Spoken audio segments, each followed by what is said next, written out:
Welcome to our final session of the Trade and Climate Change Conference, Trade Policy and Climate Measurement Implications. A reminder that each session of this conference will include simultaneous interpretation in English and French. Please ensure you have selected the correct language that you will listen in, either English or French. To select the appropriate language, please locate and click on the globe icon on the bottom taskbar of this window, or more if you are on a mobile device, and select either English or French. Also, please remember to use the Q&A function within the session to ask any questions you may have for our final speakers today. I would now like to once again introduce Sherry Rogie-Fiddler, President and CEO of Farm Foundation, who will moderate this final panel. Sherry? Thank you, Martha. This final session of the conference will bring trade policy, climate, and measurement together. We will look ahead for the key trade and climate policy initiatives and the critical role that measurement will play. We will highlight some of the current challenges and opportunities with measurement. We have assembled an excellent panel for you today for this discussion who will share their insights as well as their vision for the future. Before I introduce our speakers, I just want to say that we all know that when you're in the last session of a two-day conference, it's both a challenge and an opportunity to try to bring new value and new insights. And I know our panel will be up to that challenge. And I'm also confident that the audience is going to come up with some great questions to keep us going. Joe Glauber did a great job this morning in our first kickoff session this morning, trying to tie together the themes of the first day. But just I want to lay a couple of trap lines there from our day one session. We covered a North American perspective, a European perspective, and an Asia Pacific perspective on trade and climate. And two of the themes that came out from there that we might want to touch on today are just that there's still a lot of unknowns, and how do we manage those unknowns as we move forward. And secondly, they did touch on border adjustments, even though we will be talking about measurements today as well. So I encourage the audience to continue those questions and tie in some themes from that first day if you want to clarify something from the first day. Then today in our first session, we covered the USMCA and then just completed an industry panel. And two of the issues that came up there that we might want to continue into this session are the role of the public and private sector in advancing climate, trade, and measurement. And then secondly, how we're doing with the political will globally to really advance these issues together. So I encourage the audience to go ahead and start putting in your Q&A, your questions as our speakers begin today. So with that, I'd like to introduce our first speaker. And in many regards, none of our speakers need any introduction, but since we do have a global audience, I'm going to take a few moments to introduce each of our speakers. So our first speaker is Robert Bonney, Deputy Chief of Staff and Climate Advisor at USDA. Prior to joining USDA, Robert was at Duke University, first as a Rubenstein Fellow and later as an executive in residence at the Nicholas Institute for Environmental Policy Solutions, working on conservation and environmental issues in rural America. In 2020, he also worked with the Bipartisan Policy Center on its Farm and Forest Carbon Solutions Initiative. Robert was Undersecretary for Natural Resources and Environment at USDA from 2013 to 2017, and a Senior Advisor to Secretary Tom Vilsack from 2009 to 2013. Prior to joining USDA, Robert was Vice President for Land Conservation at Environmental Defense Fund, where he focused on developing incentives to reward stewardship on private lands. Robert has a master's degree from Duke in Forestry and Environmental Management. And please note that Robert does have a schedule conflict later today. So the way we're going to handle this is he'll make his remarks and we'll go ahead and handle some Q&A with him before he needs to leave. So again, I encourage you to go ahead and submit those questions during his remarks. So we'll be ready to go. So Robert, with that, I'm going to hand it over to you. Great, thanks. It's good to be with everybody today. I recognize normally when you're not at a virtual conference and you're on the last panel, you're typically standing either between people in the airport or people in the bar. And I guess in a virtual conference, it's a little bit different, but maybe I'm standing between you all on the weekend. But what I thought I'd do today, you've got two USDA folks on the panel. What I thought maybe would be best for me is to give you a sort of a broad view of where USDA is under the Biden administration with respect to climate change, what we're thinking about, what we're doing. how we're moving out. And then I know Bill is going to dive deeper into some specifics around measurement and those types of issues. I'll touch on that, but I thought kind of a broad overview might be best. You know, when I think about where we are today, I often think back to where we were when I came into the Obama administration in 2009, and thinking about where this issue is today versus then. There are quite a lot of differences, as you might imagine. You know, for folks in agriculture and forestry, obviously the impacts of climate change are, I think, far more visible in many ways than they were back then. I think there's been enormous changes in technology and new innovation that we've seen since then. And I think the stakeholders have moved pretty significantly as well. High degree of skepticism in agriculture and forestry and in rural America in 2009. And while some of that skepticism is still there related to what the shape of environmental and climate policy looks like, I think there's a lot more interest in climate change generally, and in particular the opportunities that climate change may present. When I was at Duke, I did a lot of work on rural attitudes on the environment, and I did a lot of focus groups and interviews with farmers and ranchers and others. And even where there's skepticism about climate and climate science, there's a real interest and willingness to be part of the solution and to want to be at the table. And so, you know, in some ways, things are very different today. Another way that I think they're different is in 2009, everybody was assuming, certainly in the US, we were living in a world that was going to be governed by cap and trade.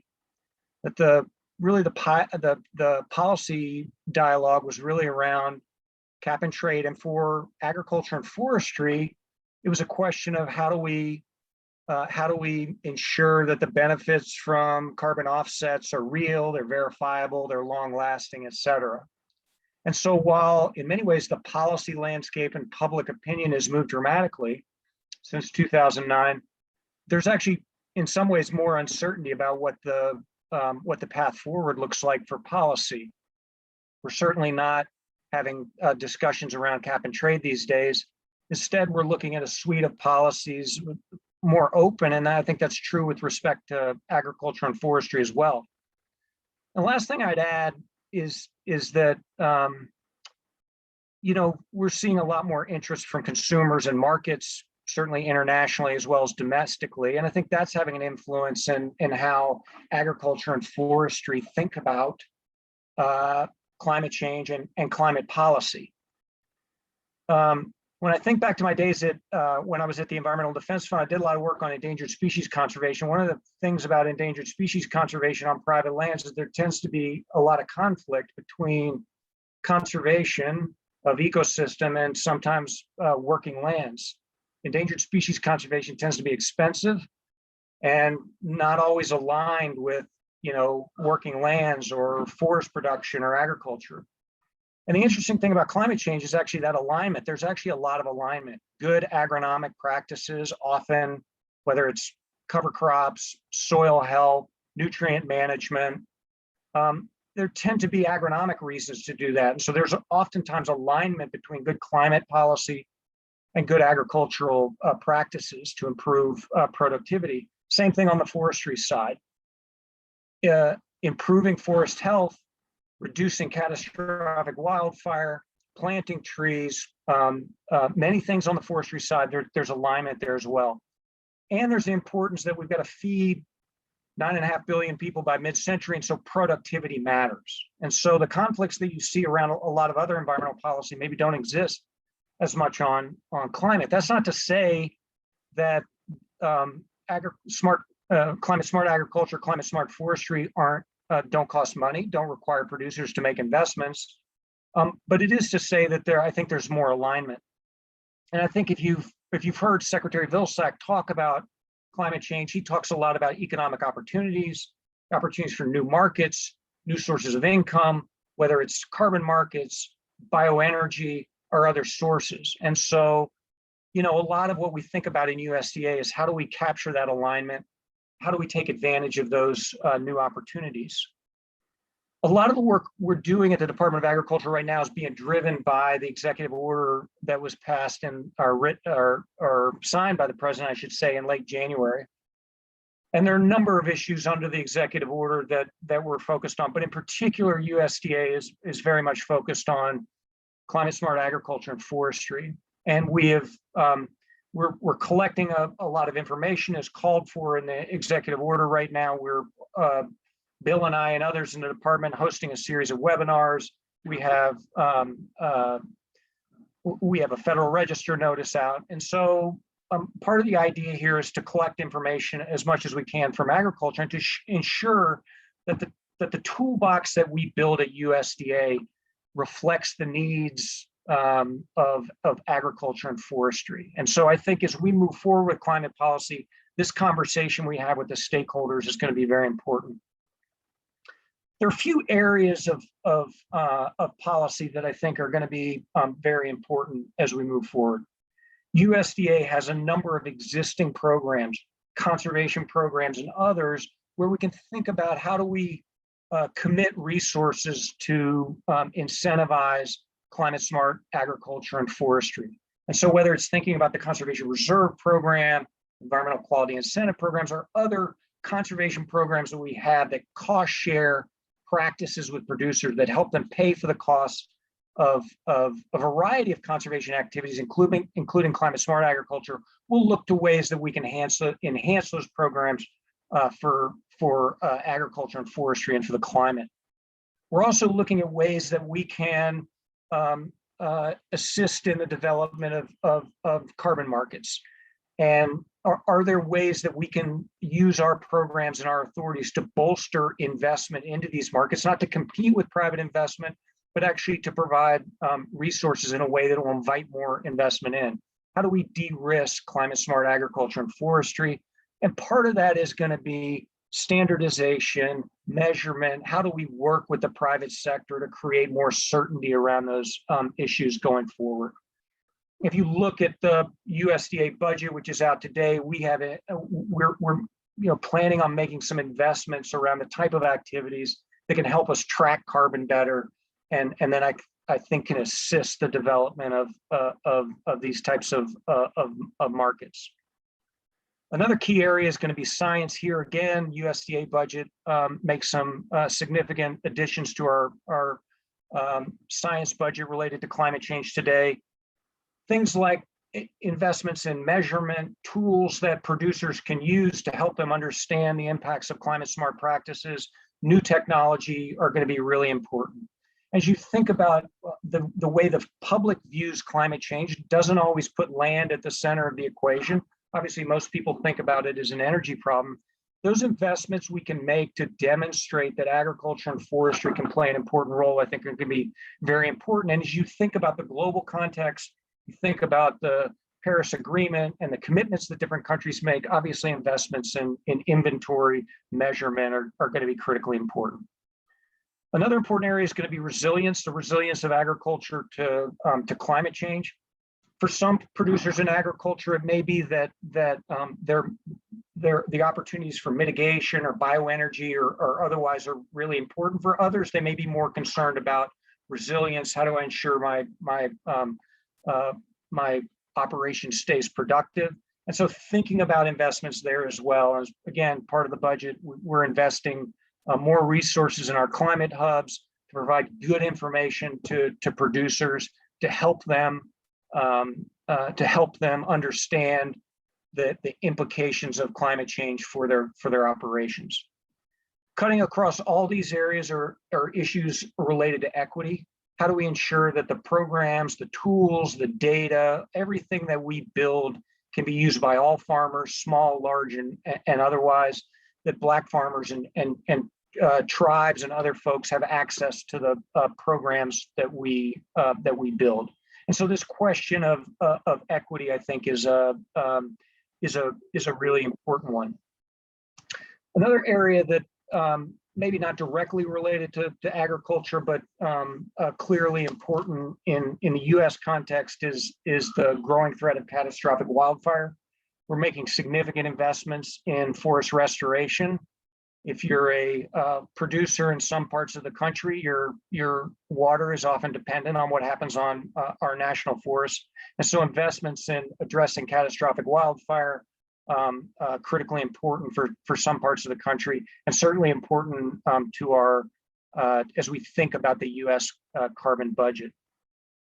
The last thing I'll say is that I sort of talked about the idea of this toolbox and building a toolbox that recognizes that there's a lot of diversity across agriculture, different agricultural systems, but there's also diversity just among landowners and across landowners and producers, and just building a toolbox that has some variability and recognizes different tools are going to be needed for different situation. I think that's critically important. I think it's also critically important as conversation. We talked about the soliciting input from agriculture to ensure what we build actually works for agriculture and forestry, and that producers and landowners see themselves in the tools that we put forward. To be successful in climate, this is going to be about voluntary commitments. It's going to be about market-based approaches. It's going to be about new technology and innovation. I think we want to ensure whatever we do is as useful as it can be to our stakeholders in rural America, and obviously to our stakeholders in agriculture and forestry. So let me stop there. Happy to hang on and answer a few questions, and really appreciate the opportunity to be with you all today. Great, thank you so much, Robert. And we do have a few questions that have come in, but I encourage others to add to that. But I'll kick off with the first question that came in, Robert, which you may or may not be able to look into your crystal ball with this one. But the first question is, can you give a sense of when we might start to see specifics of the Biden administration approach to climate change, particularly as it relates to agriculture?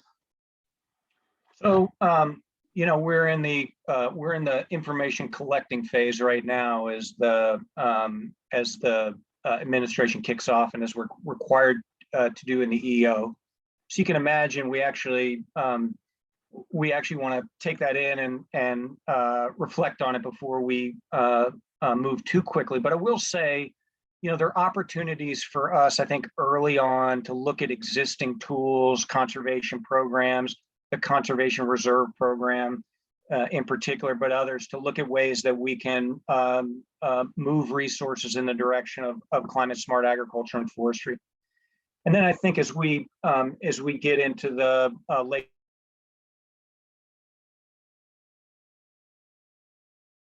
our task right now is to collect information, put together a report as we're required to in the EO for the president, and then I think we'll want to move out pretty deliberately after that.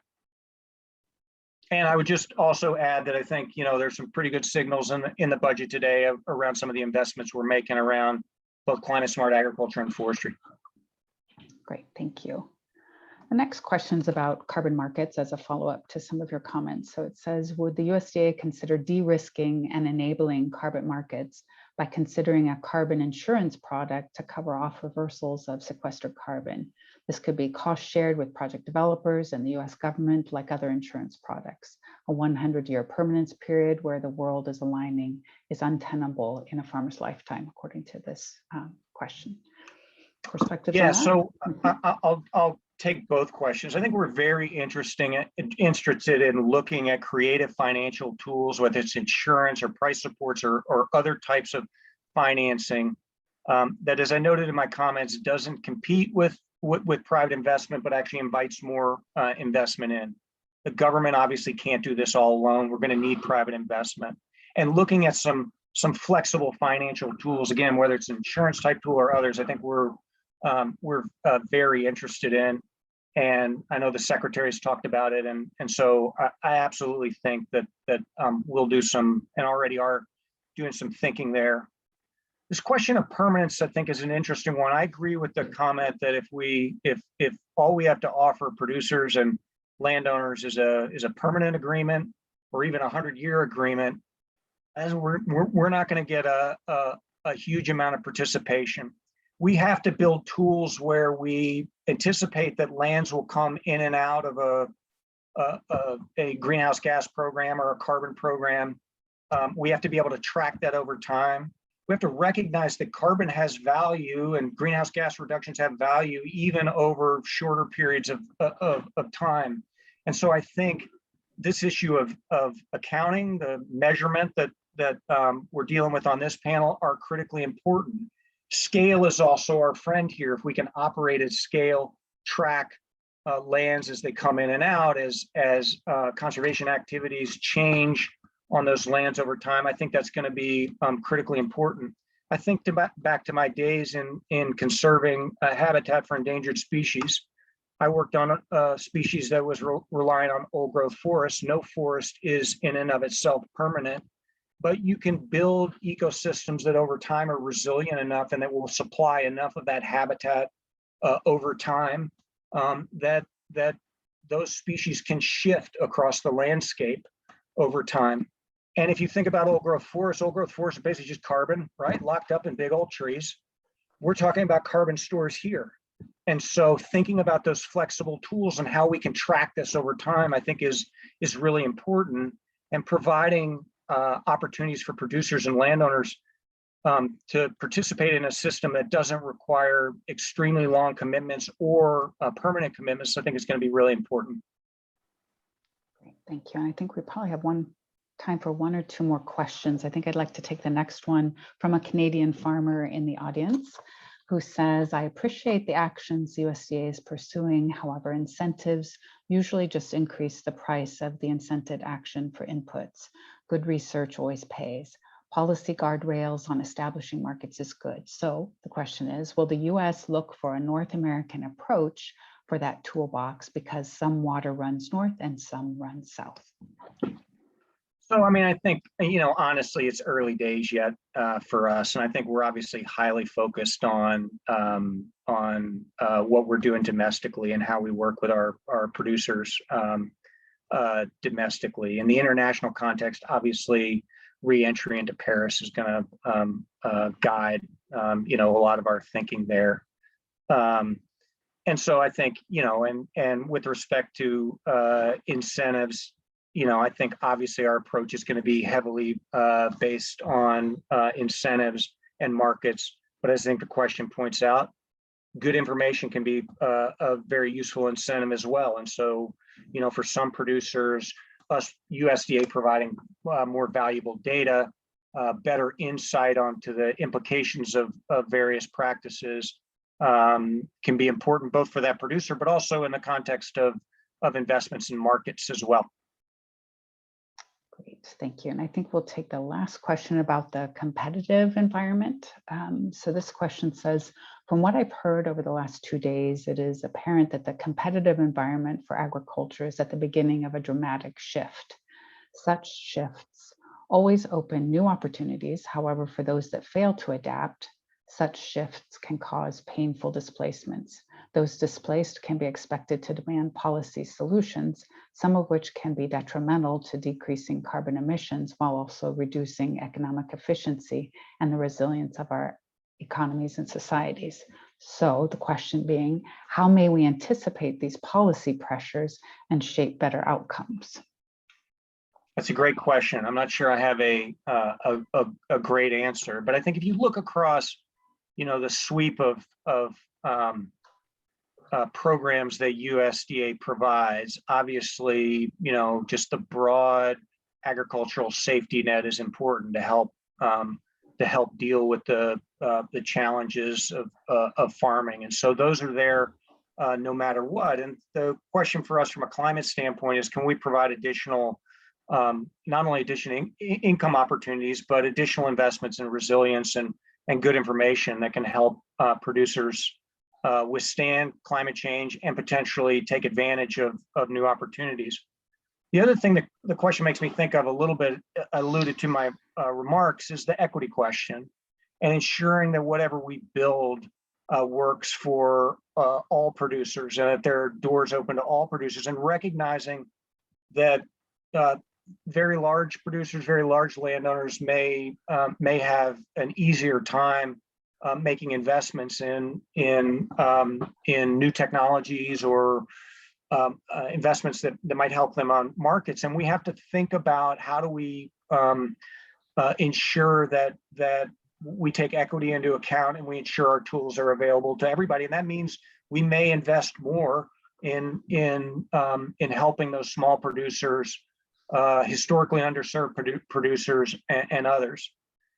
And the last thing I'll say is that, another issue, I'm not sure the question's getting at it, but I think it's important to recognize and to think about in a policy context is what you do about early adopters. You've got a lot of folks that have adopted practices perhaps years ago, conservation tillage, cover crops, and other things. And we want to ensure that we build a set of incentives that recognizes that doesn't create perverse incentives for folks to undo some of those things. And so I think thinking about those questions around early adopters is an important area too.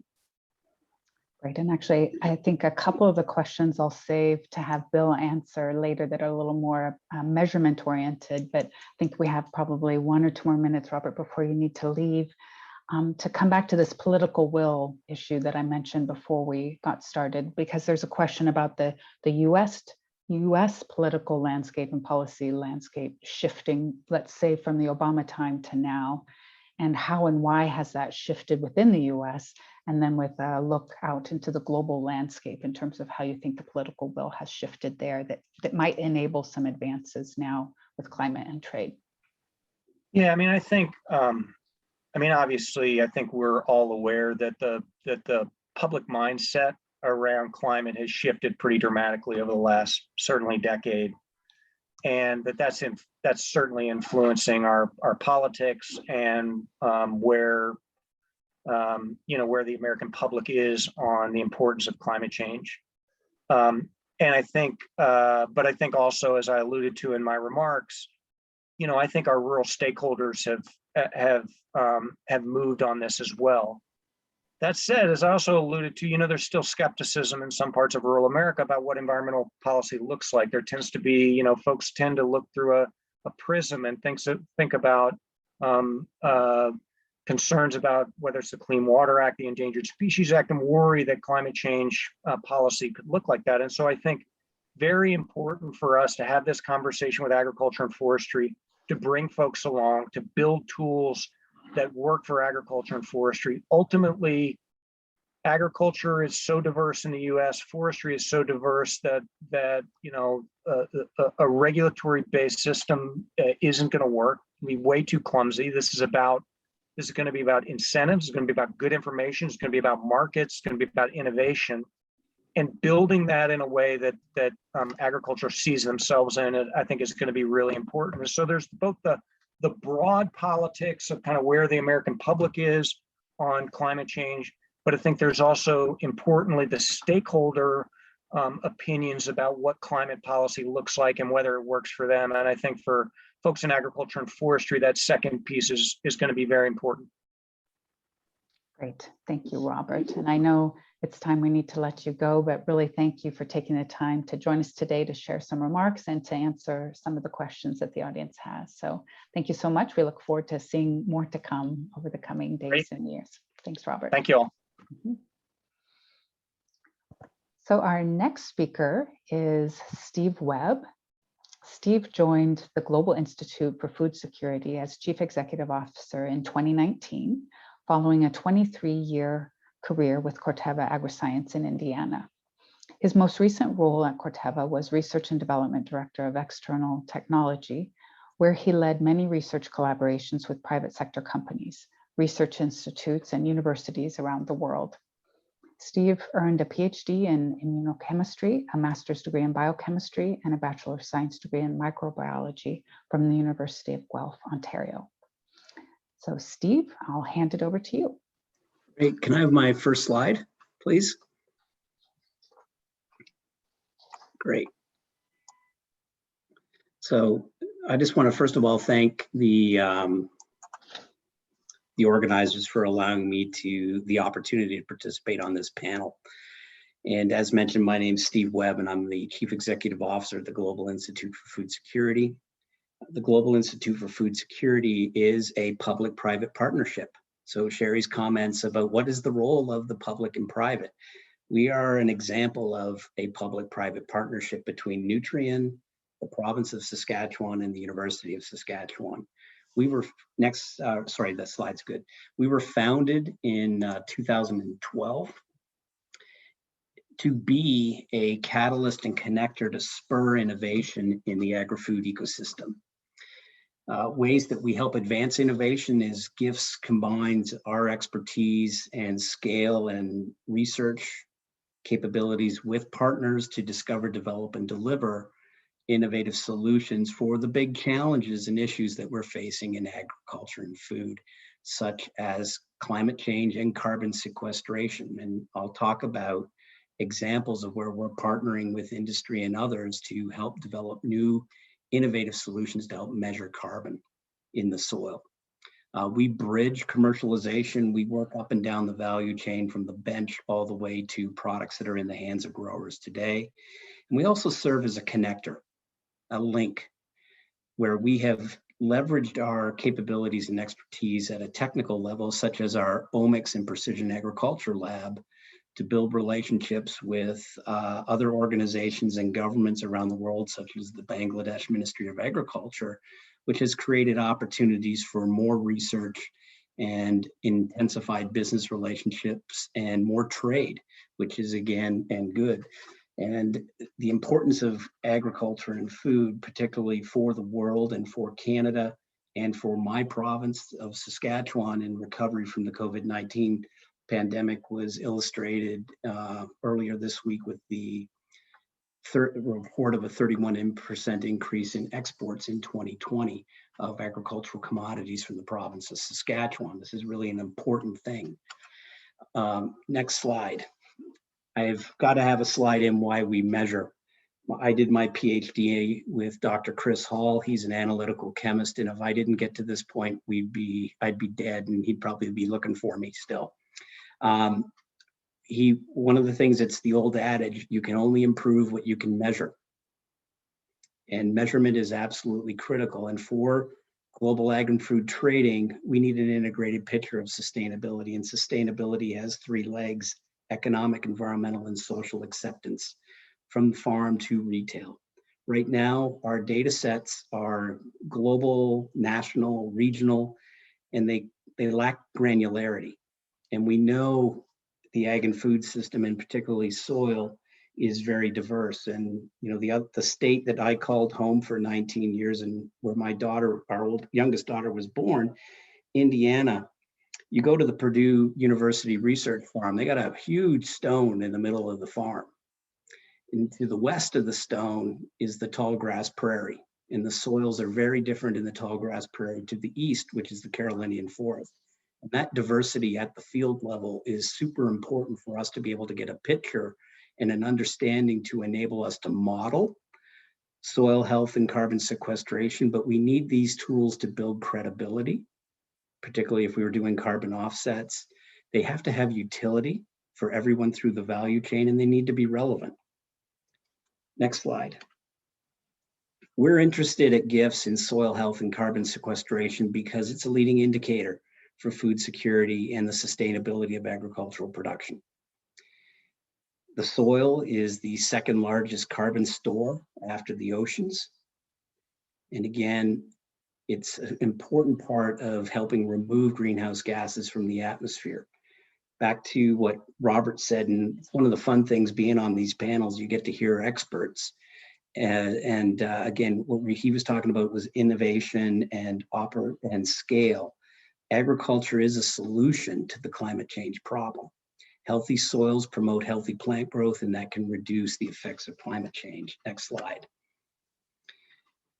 One of the other reasons why we're interested in measuring soil carbon and soil health is it's a commercial opportunity. And again, back to Robert's comments about how it's not just a regulatory solution, but it's that partnership between private sector and industry and government and academia to build the tools and connections, but also the engagement with the producers as a vehicle to incentivize and reward the types of practices that they have been, and Robert's use of the word early adopters, particularly in Western Canada, where no-till is routinely used. We are a net carbon sink in Western Canada, which is very important as it relates to Canada's commitments to the Paris Climate Accord, but also we need to have a way to recognize that contribution to sequestering carbon.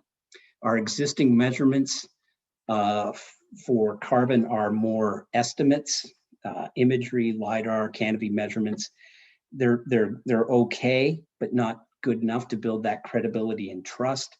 The real way that we measure soil is real carbon and soil nutrients are very low throughput and too costly. And as a result, they're infrequently used and they're underrepresentative of what's actually taken place, not within a field context that provides actionable information to producers.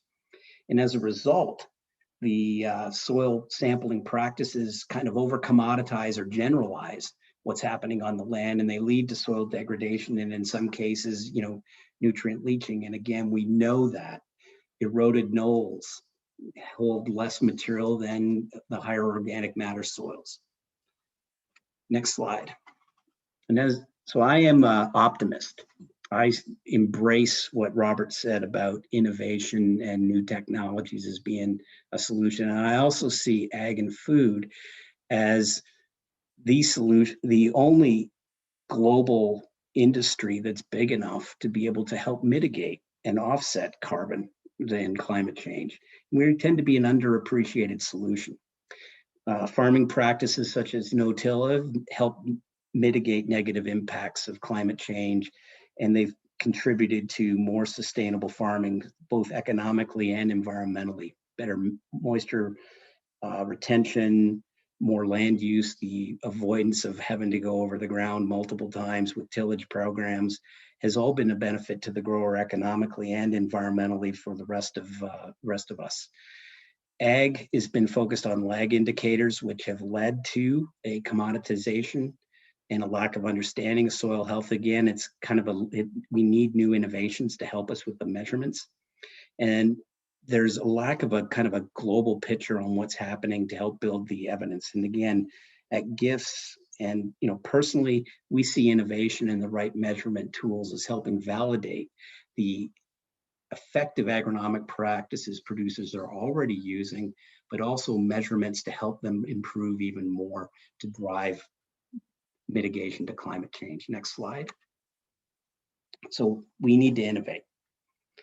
And we need new tools and techniques that can help us measure soil health and soil carbon, soil nutrients that are inexpensive, can be frequently used, and can be reused over and over again at the same space. Because when we're talking about carbon sequestration, this is not a one and done deal. And we need to be able to develop the large enough data sets to be able to develop more accurate prediction tools, and then to be able to go back in and validate those predictions to ensure credibility and reliability and trust in the carbon offsets that are being developed. And again, I believe this is an important part of helping us demonstrate how farming is part of the solution and not the problem for global climate change and greenhouse gas mitigation. Next slide. And one of the things that I mentioned at the beginning is we work with partners to help innovate and bring new solutions forward. One program that we have is in Plant Phenotyping and Imaging Research Center, part of our Omics and Precision Agriculture Lab, and we work with government and companies in this space. And one of the companies I want to mention is Fieldalytics. It's a small Canadian company who has developed the application of NIR for soil measurement, particularly around carbon and nitrogen and phosphate. And again, it's a relatively simple, easy to use method that provides in-field analysis of the soil, those critical soil components. The data is collected in the field, it's analyzed through our analytics pipelines to provide the actionable information back to the growers. We're in the Fieldalytics team is in the process of scaling this up beyond to several thousand locations across Western Canada and the US this year. And again, providing a relatively inexpensive and robust way to measure soil carbon provides a larger data set, which we can begin to build better predictive algorithms of the linkage between agronomic practices and environment, crop, and the impact it has on soil health and carbon sequestration, and the ability to go back and validate with these types of tools is super critical. Again, drive scale, drive throughput, reduce cost to be able to begin to validate. And then the next slide is my last slide on the deck. I want to not talk about agriculture, but talk about something that made an impression on me when I was 8. My parents took us up, my brother and I, up to Northern Ontario. We went to Sudbury, and there's no agriculture in Sudbury. It's on the Canadian Shield, but it looked like the moon. And it was the moon because they had a big smelting operation for a nickel mining program there that basically acid rain basically ruined the soil. It was denuded. And in fact, the big claim to fame for Sudbury in the 1960s, the Apollo astronauts went there to practice egress from the lunar module onto the surface of something that we all thought looked like the moon, rocky, barren. What's been interesting and why I'm an optimist is how technologies and new incentives in the combination of, effective regulations with incentives and new tools has allowed the rehabilitation of that area. So you can see the picture on the bottom left is the same shot as the bottom right. There's a big difference. Same time of year. Looks a little greener. And again, we can restore and we can address the effects of climate change, and we can incentivize organizations, growers, and up and down the value chain to make this happen. So with that, I'm going to hand it over to back to Sherry, and Bill will tell us even more about measurement. Great, thank you, Steve. So as we mentioned, now we'll have the opportunity to hear from Bill Hohenstein, who is the director of USDA's Office of Energy and Environmental Policy within the Office of the Chief Economist. The office focuses on efforts to enhance USDA's ability to build climate change resilient and sustainable farms, ranches, and rural communities, and expand markets for conservation and environmental goods. Before his role with USDA, Bill served in a variety of climate-related roles at the EPA. He has represented the United States at international climate change negotiations and has served as a U.S. representative to the Intergovernmental Panel on Climate Change. He has a BS in Natural Resource Management from Rutgers University and a Master's in Resource Economics and Policy from Duke University. So Bill, take it away. Thanks, Sherry, and it's a pleasure to be here this afternoon. As Sherry mentioned, before my 21 years at USDA, I spent about a decade at the Environmental Protection Agency, and one of my jobs was to run the greenhouse gas inventory program for EPA.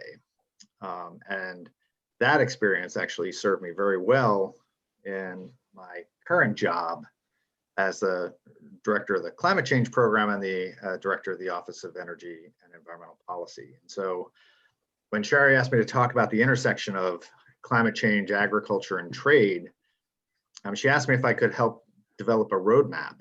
And I thought, well, it might be premature to develop a roadmap because I'm not sure if we know where we're going or where we're going to end up.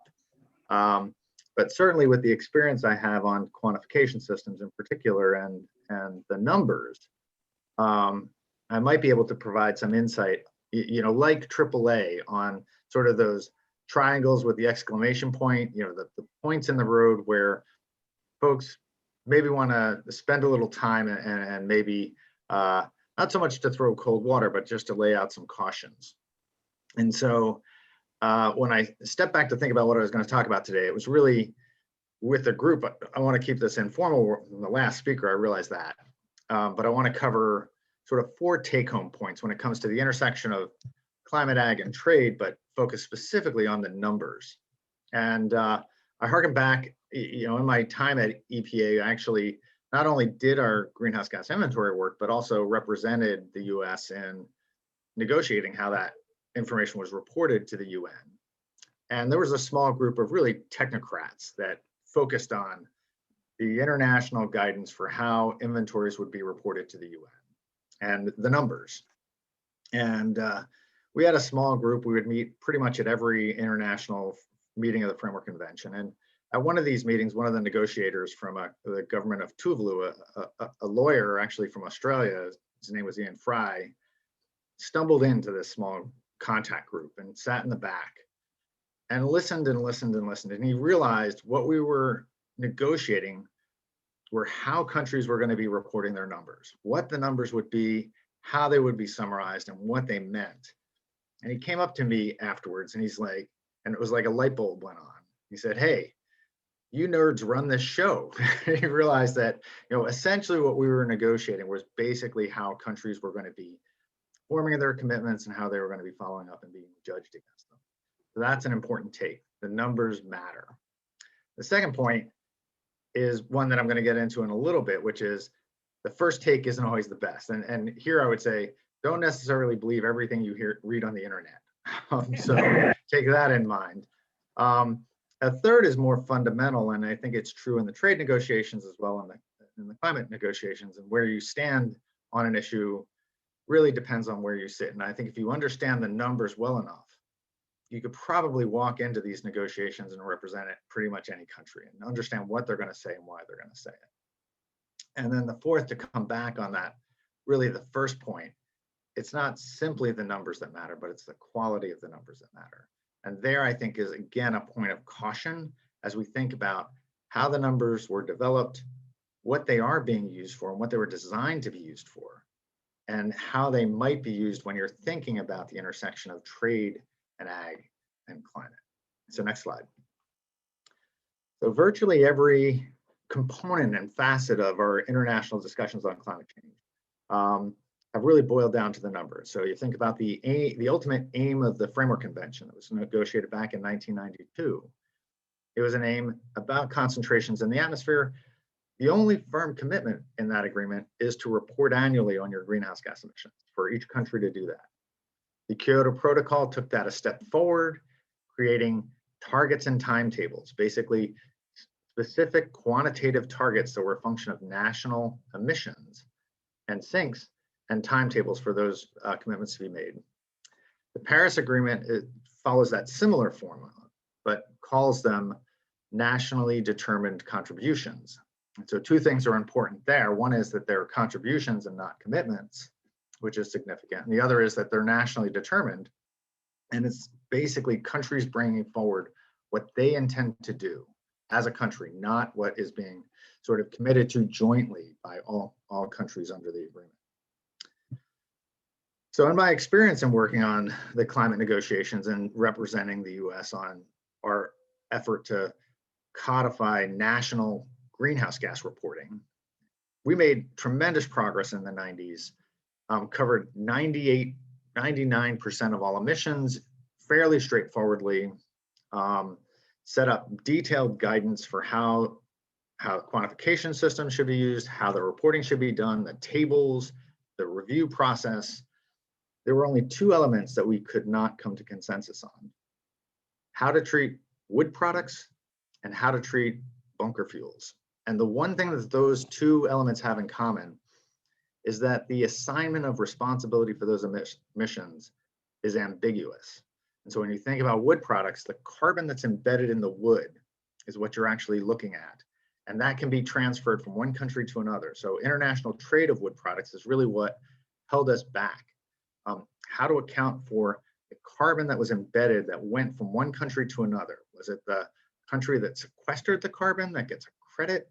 Was it the country that used the carbon, say for energy, that was responsible for the emissions? And if one country gets a credit and another gets emissions, how did the numbers add up?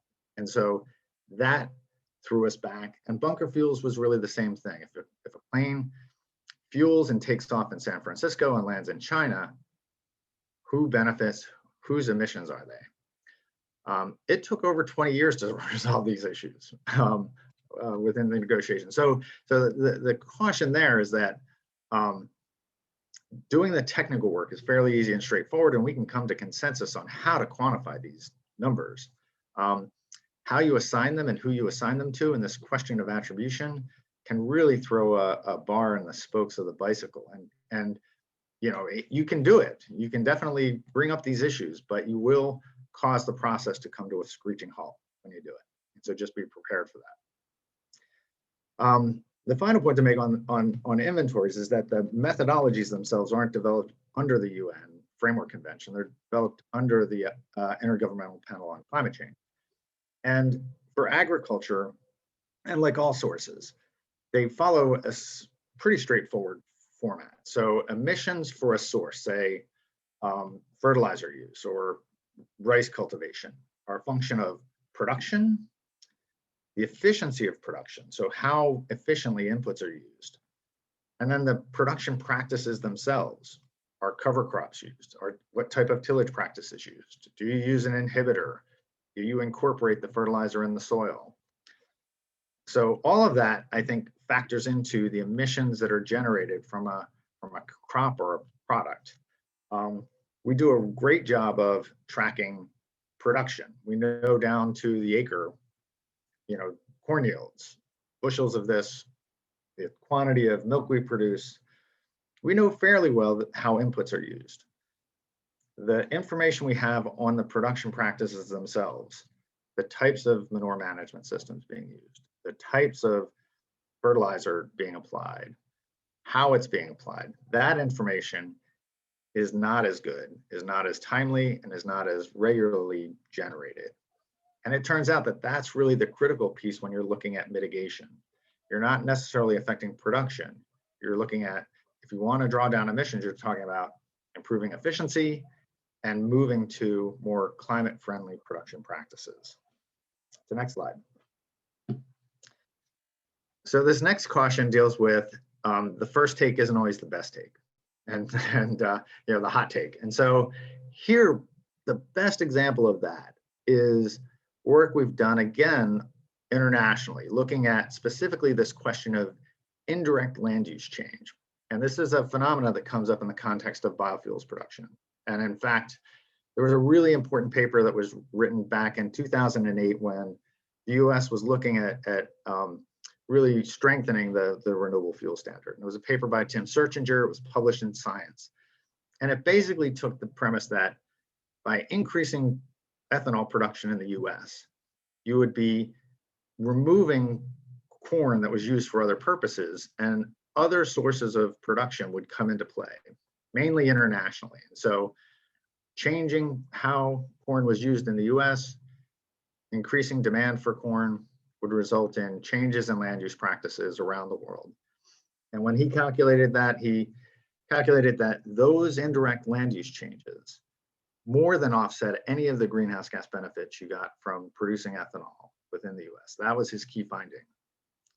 And it was important. It really set the tone for a decade, and it became the conventional wisdom for over a decade that corn-based ethanol in particular didn't have greenhouse gas benefits because it drove land use change internationally.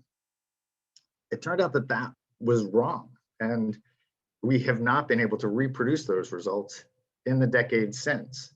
When EPA looked at it in a regulatory context, they came up with much lower numbers. The state of California, again in a regulatory context, came up with much lower numbers. Virtually every academic paper that's been produced over the last decade comes up with much, much lower numbers. And in fact, the state of Oregon, for their low carbon fuel standard, came up with an indirect land use number of 7.6 versus 104, which was the Tim Searchinger number back in 2008. So the lesson there is that the first take may not always be the best take. It's not a knock on Tim's work. It was early, it's fairly simple, didn't count for a lot of things that turned out to be really important. But we've learned a lot since then about what is important in terms of what land comes into production, how intensity can be improved, double cropping, and productivity enhancements, and how that all really needs to be factored into anything that we're looking at when we're talking about leakage and international effects. Next slide. So where you stand depends on where you sit. One way of looking at that is looking at who's active in this place. New Zealand is. 60% of their emissions come from the ag sector. And so, when we think about, big players, New Zealand swings way above their weight when it comes to ag and climate. And most likely ag and climate and trade. It will be very influential there. Brazil, India, the US, our emissions are, ag shares about 9 to 10% of total emissions. The other way to look at this, in the next slide, is to look at it in terms of intensity. So not just total emissions, but emissions per unit of output, the efficiency of production. And there, US systems are actually very effective, but US and New Zealand and the EU all have very highly efficient systems. Emissions per unit of output for a number of countries is lower. And that means that their systems aren't as efficient. They're not producing the same amount of output for the greenhouse gases they're producing. Next slide.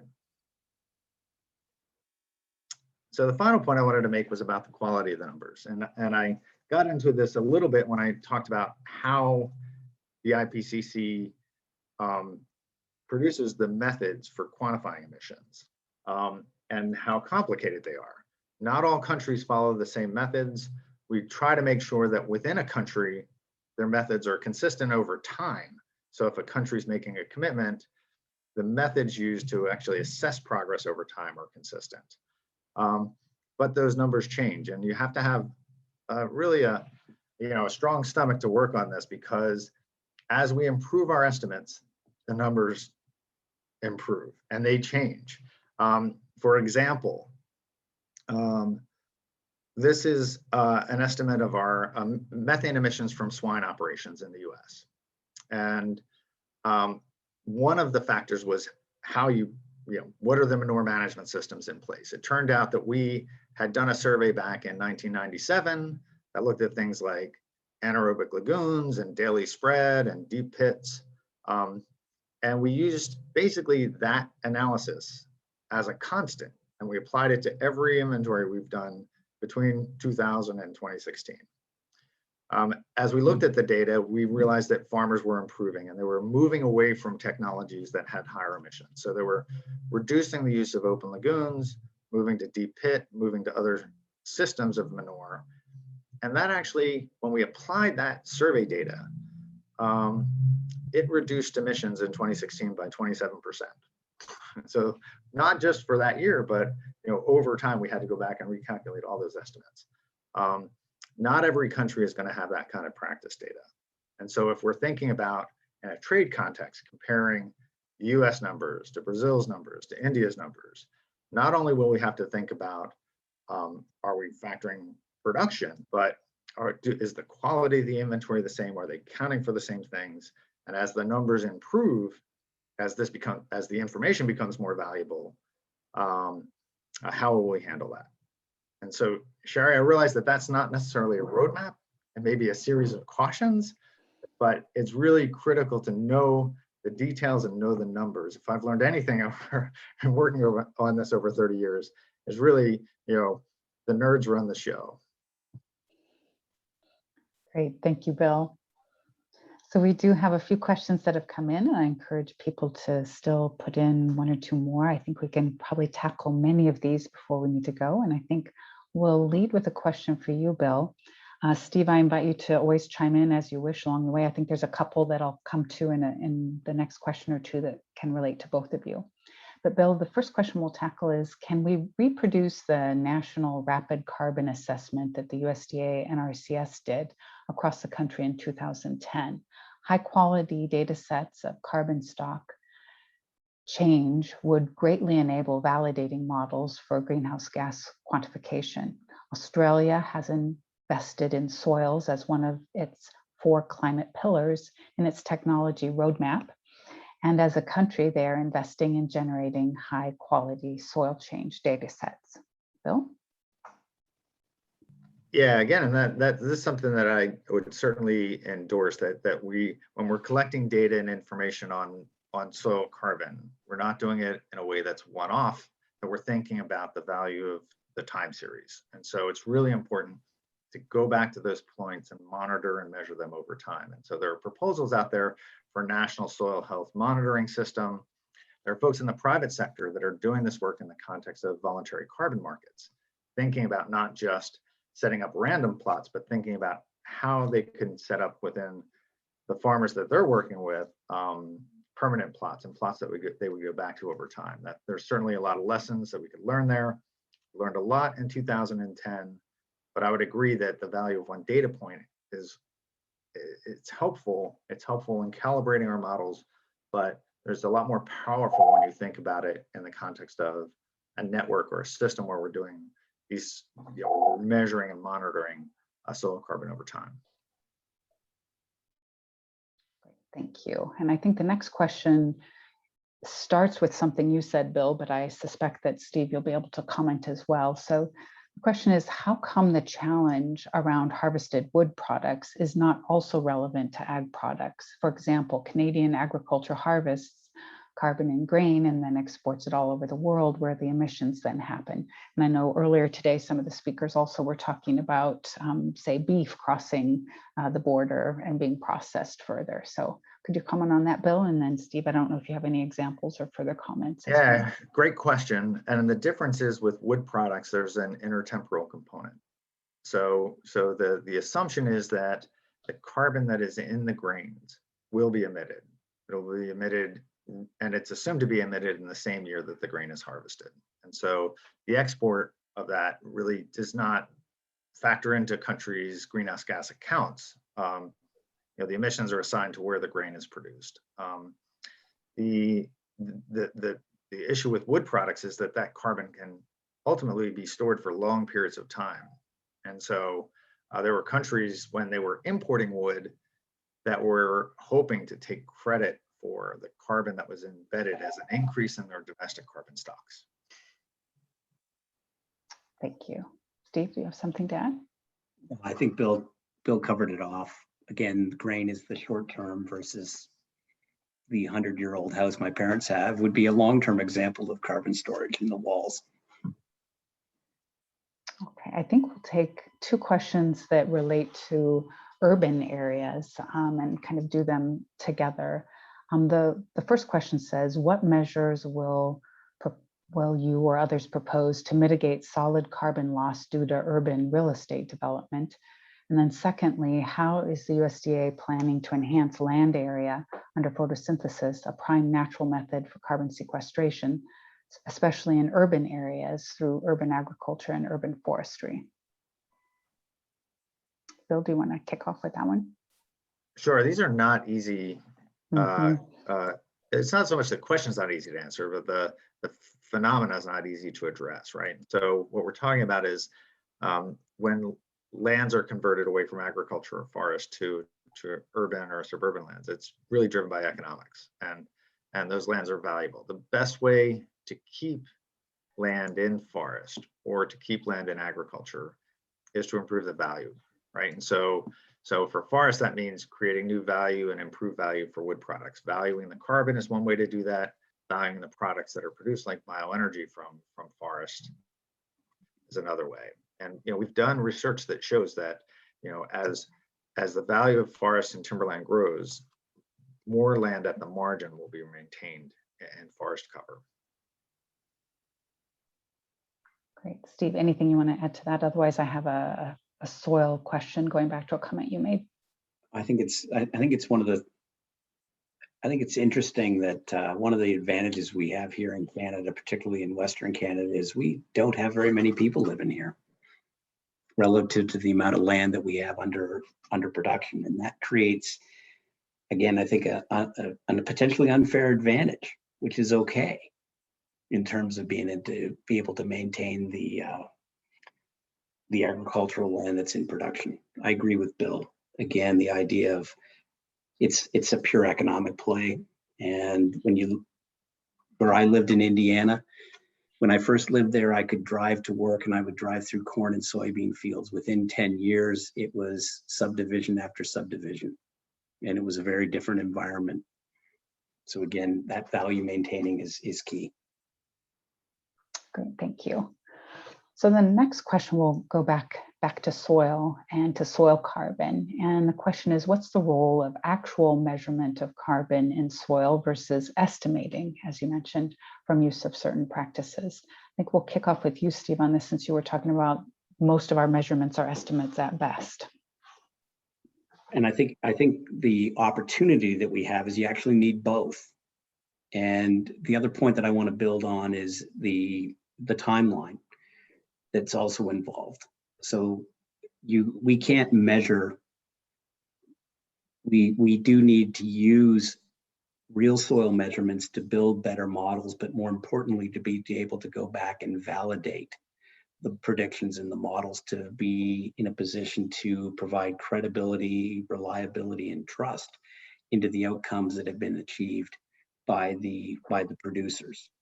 And again, that's one of the reasons why we've been very interested in developing other more rapid, less expensive, higher throughput tools and technologies to measure soil carbon, soil nutrient profiling, that we can increase the density of sampling to build better models and to be able to go back and continuously go back to the same sites and reproduce and validate the data outputs.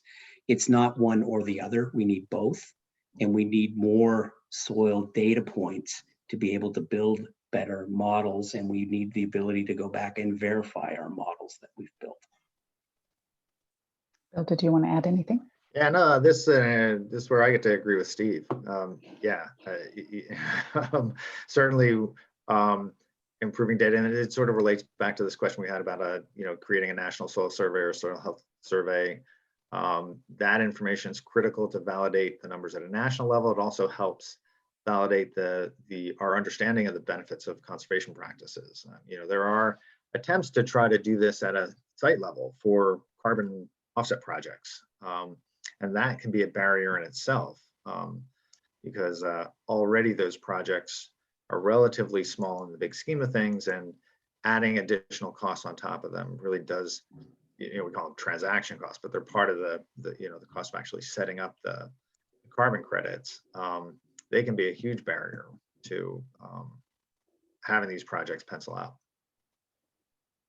Great. I think probably for our last question, before if you have any other concluding remarks, is if we stay with this public versus private role and apply it specifically to the measurement gaps that still exist, if you think through what are the key measurement gaps that exist, and then how do you see the role of the public sector versus the private sector in those different gaps? Are there some where it's just a public sector role, and are there others where it's just a private, and where is it a joint effort? So think about the key measurement gaps first, maybe, and talk to those, and then. Yeah, I think we're going to have to be creative. I was really interested in the presentation from John Deere at the last session. I think certainly there's technology and there's information that can be gained through some of the innovation that's happening in the private sector in terms of just being able to collect and transmit that information. Our view is that data is the farmers. So, we certainly have to involve the farmer and any decisions around that, and make sure that the farmer's interests are sort of front and center. We're also following pretty closely some of the work of some of the companies that are operating in the voluntary carbon offset space, because they're also looking at soil sampling, and not so much for every project, but to create the kind of validation verification they need as aggregators. And so there could be ways of pulling together those systems with a public system to create something where the confidence and the overall trends is improved. Yeah, I see it as I don't see it as an or gated situation. I see it very much as and gated, and both public and private sectors have an important role to play in this. One of the key things that I think is the opportunity for the standardization and building of trust, because again, it's not only within the local domestic market, but it's also as it relates to the broader international trade in ag. And again, I think that there's a combination of tools and technologies, and back to something that Robert said, is how do you incentivize? I mean, how can you use carrots as opposed to sticks to get people engaged in this? And fundamentally, the grower is essential to the success here, because again, some of the greatest successes we've seen in terms of greenhouse gas mitigation, the adoption of no-till, it wasn't really driven to greenhouse gas mitigation. It was related, at least here in Western Canada, how do we do moisture retention and be able to get in and on the ground and get our crop in and have a better yield and better performance, an economic driver that also is environmental. So again, I am an optimist in innovation, and I do think the partnership is absolutely essential, because trust in the system is going to be key to adoption. Great. Well, thank you. I think the combination of that optimistic last word, as well as the clock ticking over to 3:55, means we probably need to draw this to a close now. So I really want to thank you both, Steve and Bill, for joining us and for sharing your insights and comments today. Really appreciate your unique perspectives that you brought. So Thank you for the opportunity. You bet. Yeah, thank you. Enjoyed it. Great. Thank you both. So this does conclude our dialogues on trade and climate change. And on behalf of Farm Foundation and our partners at the Canadian Agri-Food Policy Institute, I'd like to once again express our sincere gratitude to all of our moderators and presenters, as well as the hardworking staff from both of our organizations, including the translators, for making this an exceptional event. A special thank you to all of you in the audience for engaging with us over the 2 days of our conference. Your participation has also served to make this a memorable and valuable event. We will be sending out a post-event survey to all attendees to gather feedback that will help us continue to improve future events. So please watch your email for that. We would really appreciate it if you would take just a few minutes to share your thoughts with us on that. Farm Foundation and CAPI both host meetings and events throughout the year, so I encourage you all to check out our websites. And if you haven't already, join our mailing lists to stay informed about those opportunities. Our next Farm Foundation event will be our April forum, Understanding the EU Farm to Fork Strategy and its Implications for US Agriculture, on April 27th. Registration is open for this event, and you'll find a link to register on the Farm Foundation website at farmfoundation.org. CAPI's next event is its Big Solutions Forum on May 20th. The Big Solutions Forum is the culminating event of CAPI's work program for this past year, Creating Prosperity from Chaos, which will bring together the learnings from various dialogues and events like today's, focused on identifying potential strategies and solutions around the critical issues facing the agri-food sector now and into the future. Joining their mailing list will ensure you stay up to date on this event, including how to register. So thank you once again for joining us for our dialogues on trade and climate change, and we look forward to seeing you at future events. Thanks so much.